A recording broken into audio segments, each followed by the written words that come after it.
नमस्कार, आपके साथ मैं हूं प्रीति श्रीवास्तव। स्वागत है आपका स्टेट बुलेटिन में। आइए रुक करते हैं खबरों की ओर। झारखंड के मुख्यमंत्री हेमंत सोरेन ने आज रांची में सामुदायिक स्वास्थ्य पदाधिकारी के पद पर चयनित अभ्यर्थियों को नियुक्ति पत्र वितरित किया। इस कार्यक्रम में सीएम सोरेन ने अपने संबोधन में नए चुने गए पदाधिकारियों को शुभकामनाएं दी और राज्य के कल्याणकारी योजनाओं के बारे में भी बताया। यहाँ का भौगोलिक संरचना, यहाँ की सामाजिक व्यवस्थाएं,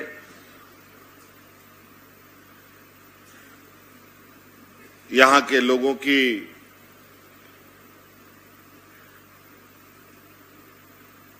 मानसिकताएं,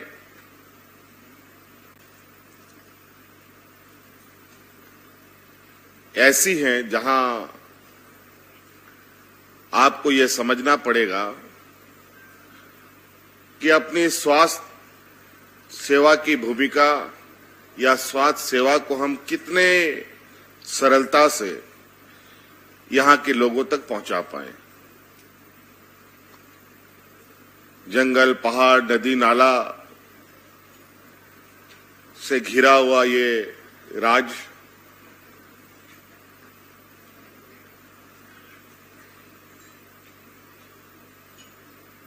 ऐसे ऐसे गांव यहां पर हैं जहां के लोगों ने आज तक शहर नहीं देखा है।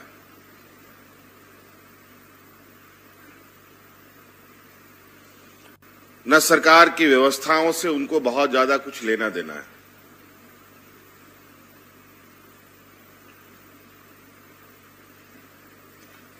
बहुत सारे लोग आज के दिन में भी गांव में झाड़ फूक और अपने आधे अधूरे ज्ञान, जड़ी बूटियों के आधार पर अपनी परंपरागत तरीके से स्वास्थ्य उपचार में लगे रहते हैं। और इसी की वजह से कभी कभी ऐसी खबरें आती हैं, ऐसी घटनाएं सुनने को मिलती हैं जहां आज के इस विकसित भारत में भी ऐसी खबरें जब चलती हैं तो सबके लिए बहुत बड़ा चिंतनीय विषय हो जाता है। सरकार के लिए भी विशेष रूप से। इसीलिए आप सब लोगों को राज्य के लोगों को स्वास्थ्य के प्रति एक विश्वास के साथ आपको भी जुड़ना है और उनको भी जुड़ना है। अभी कल ही मैंने एक खबर सुनी कि चाईबासा का कुछ मजदूर किसी दूसरे प्रदेश में किसी उद्योग में काम करते थे और वो शायद कोई केमिकल फैक्ट्री थी और उस केमिकल फैक्ट्री में कुछ दुर्घटना हुआ। झारखंड के शायद 2-3 मजदूर की मृत्यु हो गई और एक मजदूर शायद मृत्यु के कगार पर है। लेकिन बड़ी अच्छी बात यह है कि उस कंपनी ने अपनी एक पॉलिसी बनाई हुई है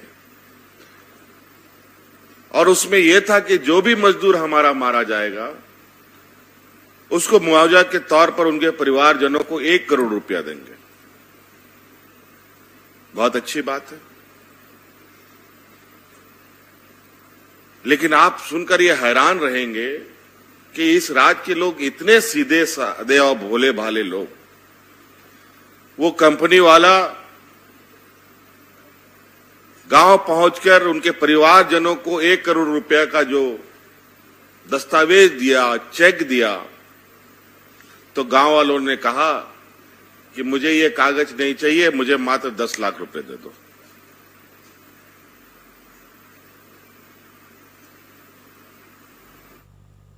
आज की तारीख में कोई भी व्यक्ति सरकार के विरुद्ध लिखते हैं, बोलते हैं तो वो सुरक्षित नहीं है। ये संगीन आरोप एक प्रेस कॉन्फ्रेंस के दौरान भाजपा के प्रदेश अध्यक्ष बाबूलाल मरांडी ने मुख्यमंत्री हेमंत सोरेन पर लगाया। उन्होंने कहा, व्यक्ति की निजता का हनन करना एक गंभीर अपराध है। मुख्यमंत्री हेमंत सोरेन ने स्पेशल ब्रांच के 2 अफसरों को पूर्व मुख्यमंत्री चंपई सोरेन के पीछे जासूसी के लिए लगाया है, जो दिल्ली में पकड़े गए। मरांडी ने दावा किया कि जानकारी तो यहां तक मिल रही है कि उन्हें हनी ट्रैप करने के लिए भी तैयारी चल रही थी, यानी इसके लिए किसी महिला को लगाया गया था। मरांडी ने कहा कि चंपई सोरेन राज्य के मुख्यमंत्री रहे हैं और इस वक्त भी वो कैबिनेट में मंत्री हैं। हेमंत सोरेन पर आरोप लगाते हुए मरांडी ने कहा कि मुख्यमंत्री राज्य के पुलिस अधिकारियों को अपराधियों, बिचौलियों, बदमाशों के सुरक्षा में लगाए हैं या फिर जो सरकार के विरुद्ध काम कर रहे हैं उनके पीछे लगाया जा रहा है। ये पुलिस प्रशासन की मिशनरियों का सरासर दुरुपयोग है, निजता के अधिकार का हनन है। इसलिए हम मांग करते हैं कि इस पूरे मामले की हाईकोर्ट के सिटिंग जज की अध्यक्षता में न्यायिक जांच होनी चाहिए। चंपई सोरेन की भाजपा में आने से बाबूलाल मरांडी की नाराजगी से संबंधित सवाल पर उन्होंने कहा कि जब कोई मेहमान घर में आता है तो खुशी का माहौल होता है और वो तो काफी सीनियर आंदोलनकारी नेता हैं। उनके बीजेपी में आने से कोई भी नाराज नहीं है।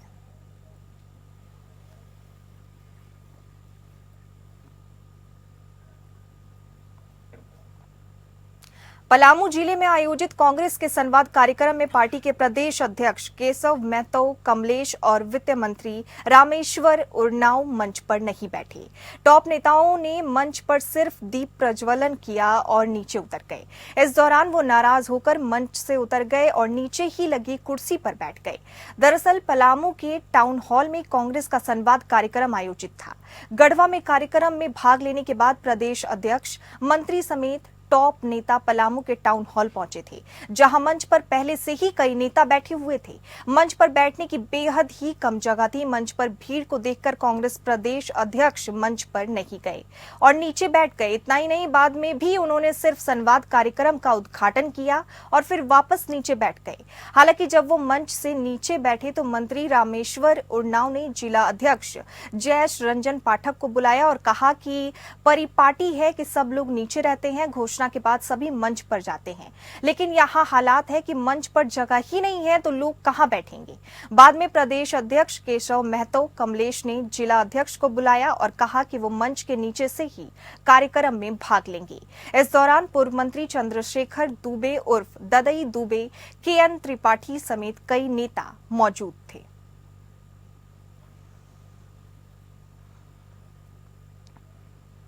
कांग्रेस प्रदेश अध्यक्ष राजेश ठाकुर का 53वां जन्मदिन मनाया गया।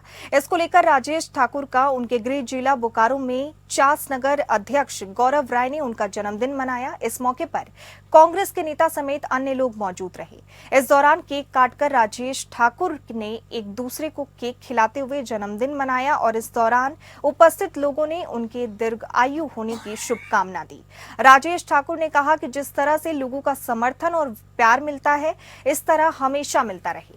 उन्होंने आगे कहा कि कांग्रेस पार्टी ने मुझे इतनी कम समय में जो सम्मान दिया, उसका कर्ज कभी अदा नहीं कर सकता हूं। उन्होंने कहा कि राहुल गांधी जी ने जो नारा दिया है, उस नारे को लेकर मैं 1000 बार भी कुर्बान हो जाऊं तो मुझे कोई फर्क नहीं पड़ेगा।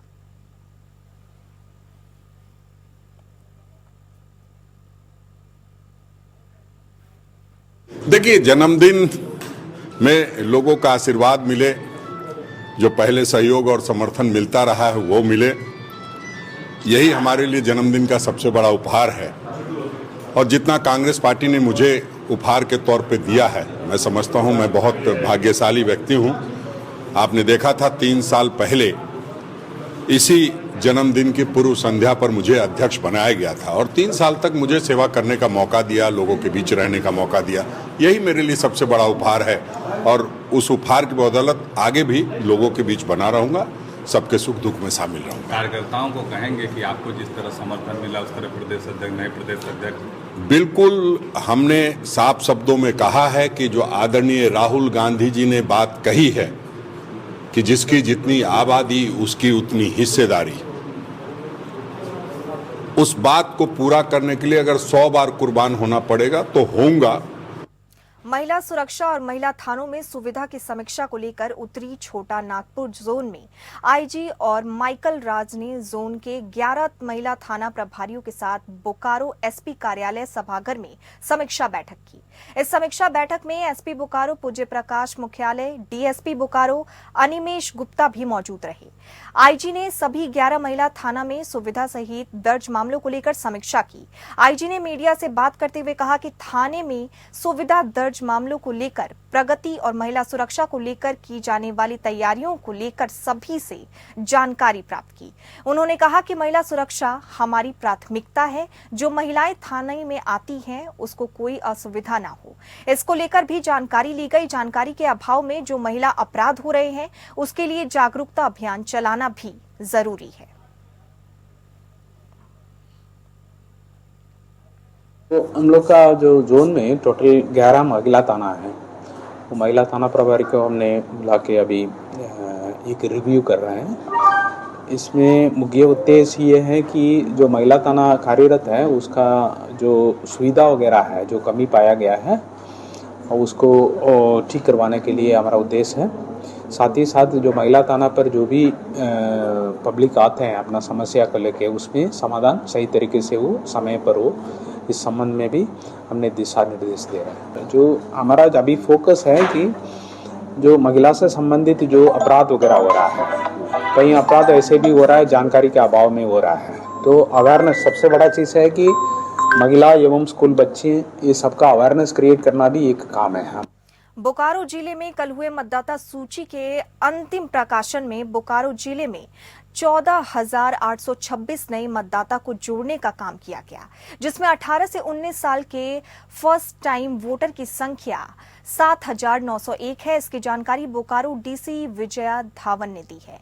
उन्होंने बताया कि आगामी विधानसभा चुनाव के मद्देनजर चुनाव आयोग के निर्देश पर यह काम हो रहा है। डीसी ने बताया कि बोकारो जिले में कुल 11,374 मतदाताओं का वोटर लिस्ट से विभिन्न क्रम से नाम हटाया गया है, जबकि 21,758 मतदाताओं ने मतदाता सूची में नाम, फोटो, पता संशोधन कराया है। उन्होंने बताया कि बोकारो जिले में कुल मतदाता की संख्या 14,87,103 हो गई है।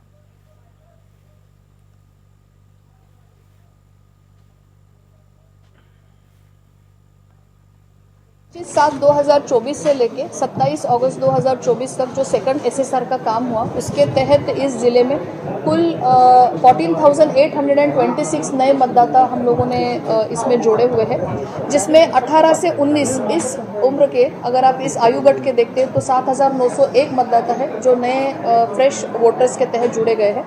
11,374 लोग हैं जो मृत्यु के कारण या अन्यत्र शिफ्टिंग के कारण जिनका नाम डिलीट किया गया है, और 21,758 लोग ऐसे हैं जिनके नाम में या पते में या कार्ड में थोड़ा बहुत संशोधन जिन्होंने एक्सपेक्ट किया था वो संशोधन हो चुका है।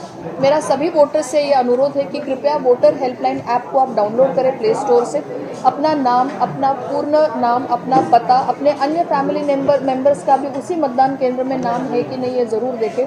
अपना फ़ोटो ज़रूर देखें, क्योंकि फ़ोटो के अगेंस्ट ही आपकी आइडेंटिटी वहाँ पे चेक की जाएगी और आपको वोटिंग करने दिया जाएगा। लोहरदगा में 3 दिनों से चल रहे कृष्ण जन्माष्टमी कार्यक्रम संपन्न हो गया। 3 दिन तक लोहरदगा जिले में कृष्ण जन्माष्टमी बड़ी धूमधाम और हर्षोल्लास के साथ मनाया गया। सोमवार को शहर के सभी मंदिरों में श्रद्धालुओं द्वारा पूजा अर्चना की गई, तो मंगलवार को हटिया गार्डन मंदिर में सजीव चालित श्री विष्णु भगवान के विभिन्न अवतार की झलक दिखाई गई।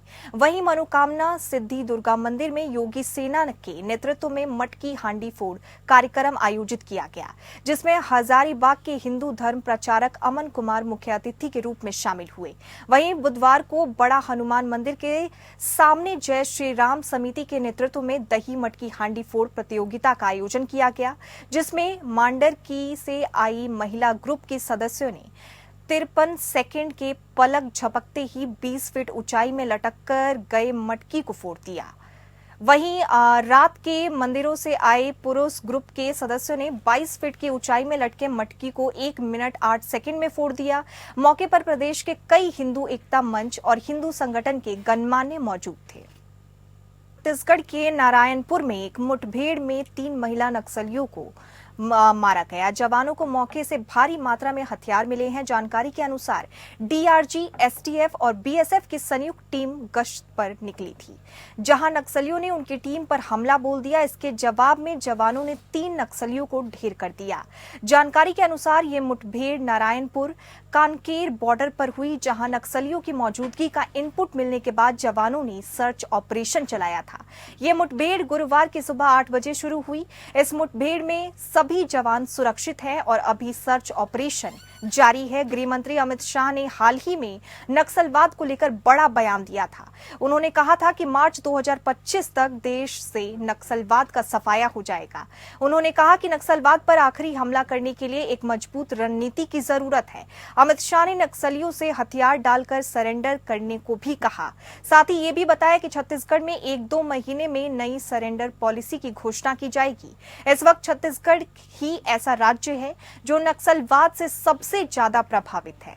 छत्तीसगढ़ के 15 जिले बीजापुर, बस्तर, दंतेवाड़ा, धमतरी, गरियाबंद, कांकरे, कोंडागांव, महासमुंद, नारायणपुर, राजनांदगांव, मोहल्ला मानपुर, अंबागढ़ चौकी, खैरागढ़, छुई खंदान, गंडई, सुकमा, कबीरधाम और मंगुली नक्सल प्रभावित है। दरअसल नक्सलवाद से निपटने पर चर्चा के लिए 24 अगस्त को छत्तीसगढ़ में एक अहम बैठक बुलाई गई थी।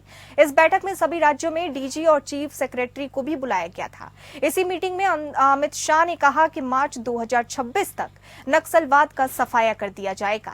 उन्होंने कहा कि अब वक्त आ गया है कि वामपंथी उग्रवाद पर मजबूत रणनीति के साथ अंतिम प्रहार किया जाए।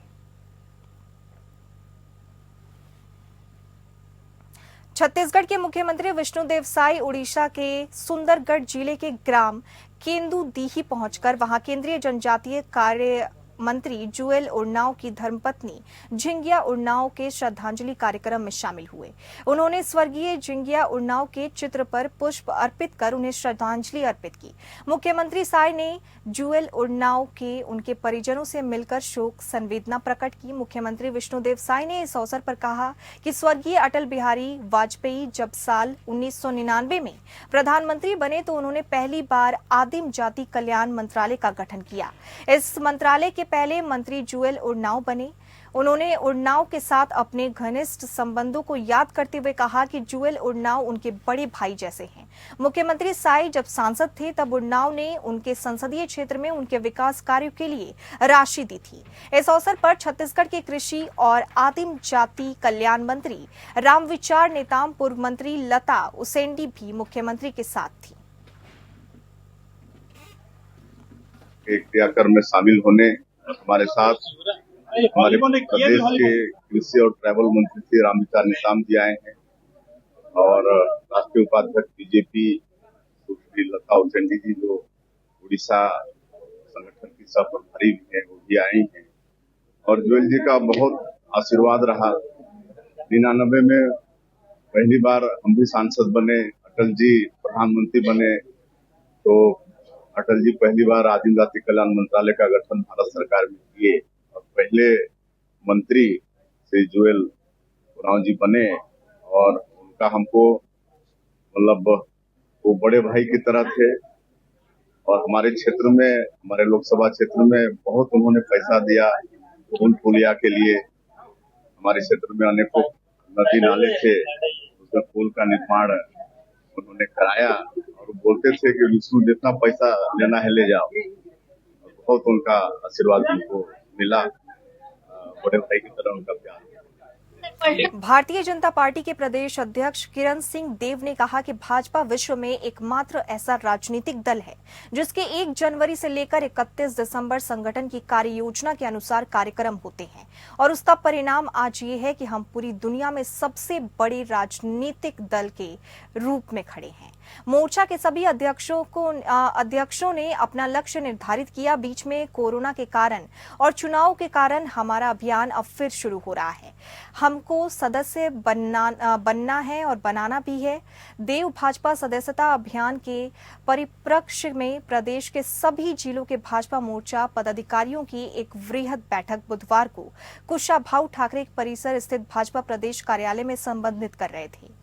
भाजपा प्रदेश अध्यक्ष देव ने कहा कि हम सदस्यता अभियान को संगठन महापर्व के रूप में मनाते हैं, राजनीतिक दल के रूप में हम काम करते हैं। मोर्चा के प्रदेश अध्यक्षों ने अपना जो वितरित रखा है उसमें लक्ष्य का विषय भी रखा।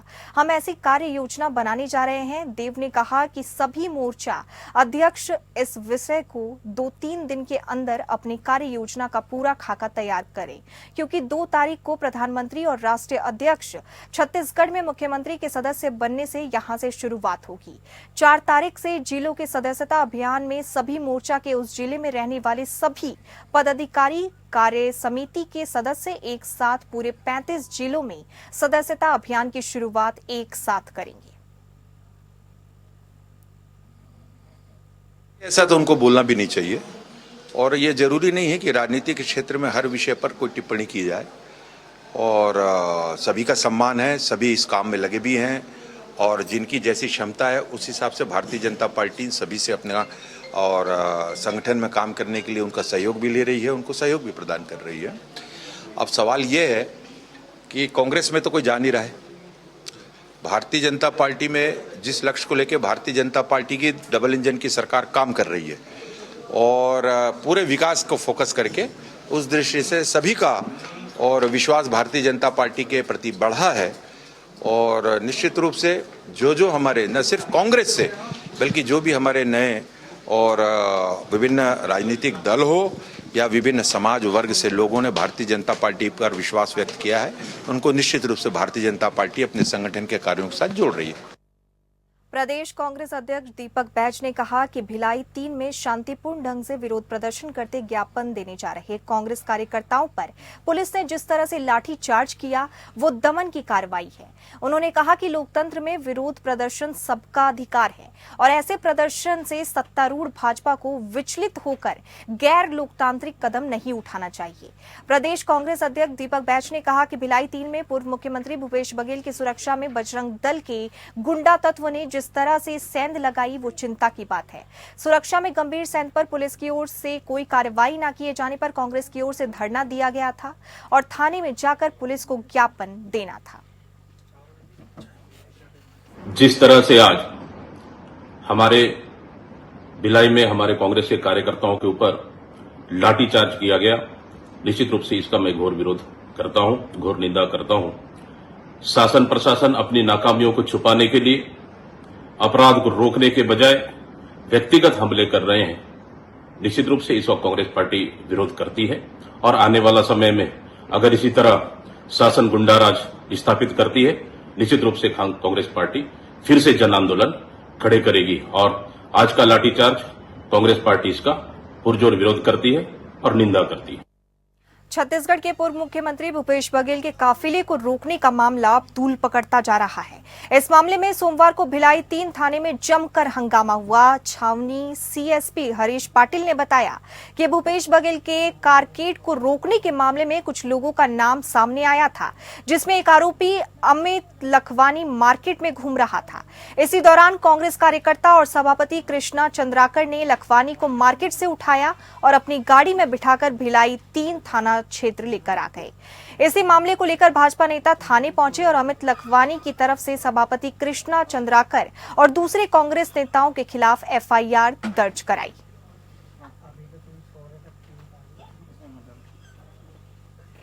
सूचना मिली कि कांग्रेस के कुछ कार्यकर्ता जो हैं उनमें से एक लड़के जो उस मामले में वो आरोपी था अमित लखवानी, उसको लेने के लिए स्वयं वहाँ पर चले गए और उस लड़के को उठा करके अपनी कार में ले करके यहाँ थाने के प्रेमाइसेस में लेकर गए और उसके साथ मारपीट की भी घटना भी यहाँ पर कारित हुई, जिसके कारण बीजेपी के कार्यकर्ता यहाँ पर थाने में एकत्रित हुए और उनके द्वारा एकमत होते हुए प्रार्थी अमित लखवानी की ओर से एक एफआईआर दर्ज कराया गया है, जिसमें अपहरण और मारपीट की धाराओं में एफआईआर दर्ज की गई है। सर, लेने गए हैं या फिर लाए हैं उठा?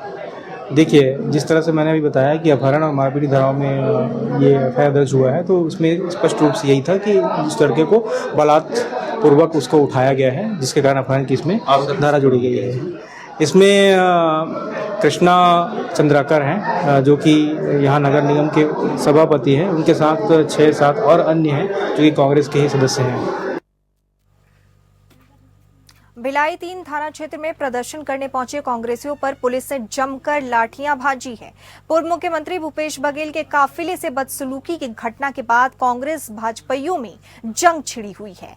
बीती रात चरौदा निगम के सभापति कृष्णा चंद्राकर ने आधा दर्जन कांग्रेसियों के साथ मिलकर बजरंग दल कार्यकर्ता को बंधक बनाकर मारपीट कर दी। प्रकरण में देर रात तक भाजपाई थाने के बाहर प्रदर्शन करते रहे। सभापति के खिलाफ अपराध दर्ज कराने के बाद ही मामला शांत हुआ। इसी बीच मंगलवार सुबह से फिर माहौल गर्मा गया। पहले पुलिस सभापति की गिरफ्तारी के लिए जगह जगह दबिश देती रही। इधर पूर्व मुख्यमंत्री से बदसलूकी करने वालों की गिरफ्तारी नहीं होने को लेकर सिरसा गेट पर जमावड़ा लगना शुरू हो गया।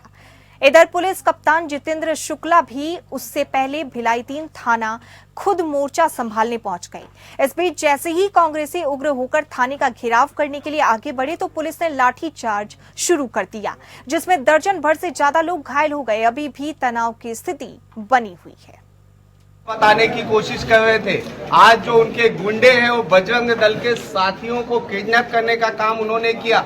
भूपेश बघेल के दाहिने हाथ कृष्णा चंद्राकर और उनके साथी पार्षद और नगर पालिक निगम भिलाई 3 के महापौर निर्मल कोसरे के द्वारा जिस प्रकार एक बच्चे का अपहरण किया जाता है, उसे मारा जाता है, थाना में घुस के मारा जाता है, ये सारा चीज बताता है कि भूपेश बघेल अभी भी गुंडे पाल रहे हैं। भूपेश बघेल जी, आपके निवास के 5 कदम दूर से बोल रहा हूँ, समझ जाइए, आगाज है ये हिंदुओं का आगाज है, ये भारतीय जनता पार्टी के कार्यकर्ताओं का आगाज है। आपकी अगर ये हरकत रही तो आपको इसका भारी भुगतान भुगतना पड़ेगा। कोरबा जिले में इस साल हुई भारी बारिश ने कई पिछले रिकॉर्ड ध्वस्त कर दिए हैं। बारिश के कारण अनेक स्थानों पर अप्रिय स्थिति निर्मित हुई है और इससे आवागमन में संकट पैदा हुआ है। पौड़ी उपरोड़ा विकासखंड के अंतर्गत लोपरा को जाने वाली PMGSY की सड़क नदी में आ गई, बाढ़ से कट गई, जिसके कारण आसपास की हजारों की आबादी की परेशानी बढ़ गई। कोरबा जिला मुख्यालय से 50 किलोमीटर दूर इस प्रकार की स्थिति बारिश के मौसम में निर्मित हुई, जिसने बड़ी संख्या में लोगों के सामने मुश्किल पैदा कर दी। खबरों के अनुसार तान नदी में अतिवृष्टि के असर से पहली बार इस प्रकार के हालात पैदा हुए। नदी का पानी इस कदर आसपास में फैला कि कई करोड़ की लागत से तैयार की गई सरकारी सड़क को बर्बाद कर दिया। लोगों ने विकासखंड और तहसील मुख्यालय पहुंचने के लिए अब लंबी दूरी तय करनी पड़ेगी। इस समस्या के बारे में प्रशासन को अवगत करा दिया गया है, जबकि सड़क का वैकल्पिक सुधार नहीं होता दिख रहा। तब तक लोगों की परेशानी खत्म नहीं होगी। भैया कहाँ से आता? मैं मानापाले आता हूँ। अभी कहाँ जाता? अभी मैं जाता हूँ जमनी पाली। एवर की स्थिति के बारे में बताओ। यहाँ की स्थिति बहुत खराब है भैया, बहुत खराब है। आज बहुत मतलब तकलीफ दिक्कत है। अभी अकेला आदमी सकबे नहीं कर। एवर के पहले की स्थिति कैसे रही? अब का स्थिति? पहले से तो बहुत बढ़िया रही भैया, और बड़े गाड़ी भी निकल जाते से। अभी तो मोर ख्याल से साइकिल भी निकालना मुश्किल है, साइकिल भी आना मुश्किल है, पानी हो सके। पूरा रास्ता कट गया, पूरा रास्ता कट गया है। और इसी के साथ स्टेट बुलेटिन में फिलहाल इतना ही। नमस्कार।